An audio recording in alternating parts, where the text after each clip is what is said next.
Hello, in this video I'm going to show you how you can use Antidoc to generate documentation of your LabVIEW project.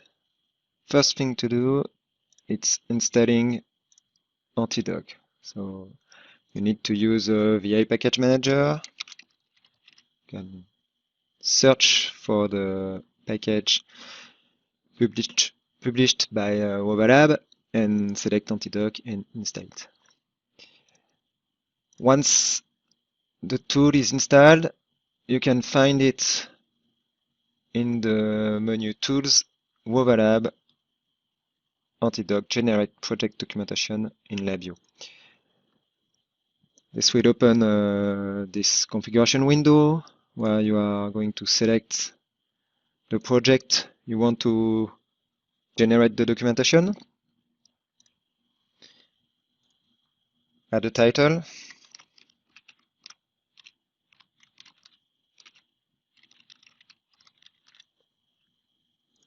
add an author name,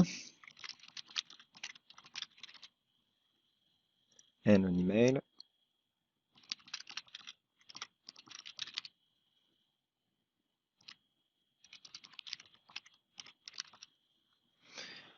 You can, if you want, select this option to scan the libraries in the dependencies. And after that, you just need to hit the generate documentation button, and it's going to process and parse your project and create the documentation. Once it's done, you're going to find a new folder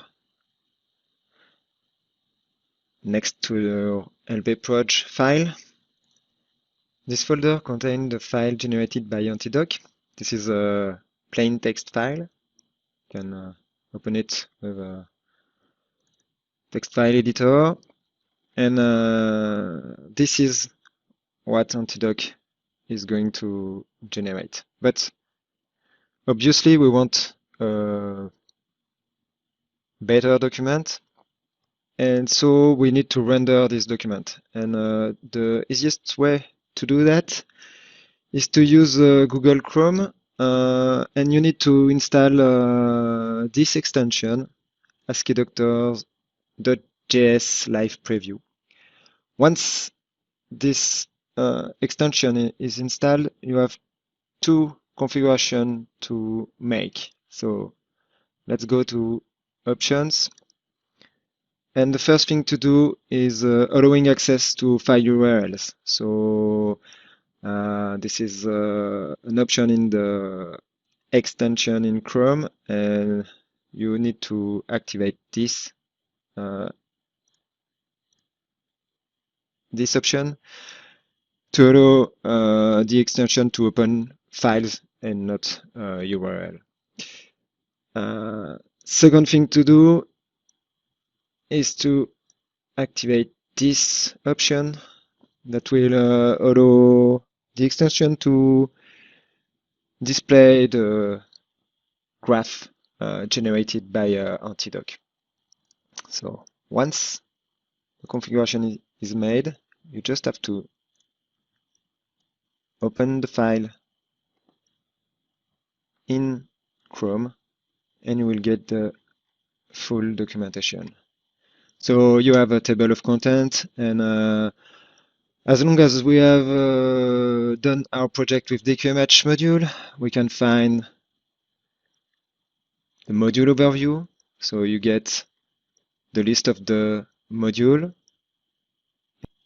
So we have the graph that represents the links between all DQMH module. And for each module, you have the definition, the description of the module, more specific graph with the relationship between this specific module to the rest of your code, etc., etc. And you can find also the list of the public VI and of the library. So this is really quick to have documentation and to keep it up to date all along the development process. And thanks for watching this video.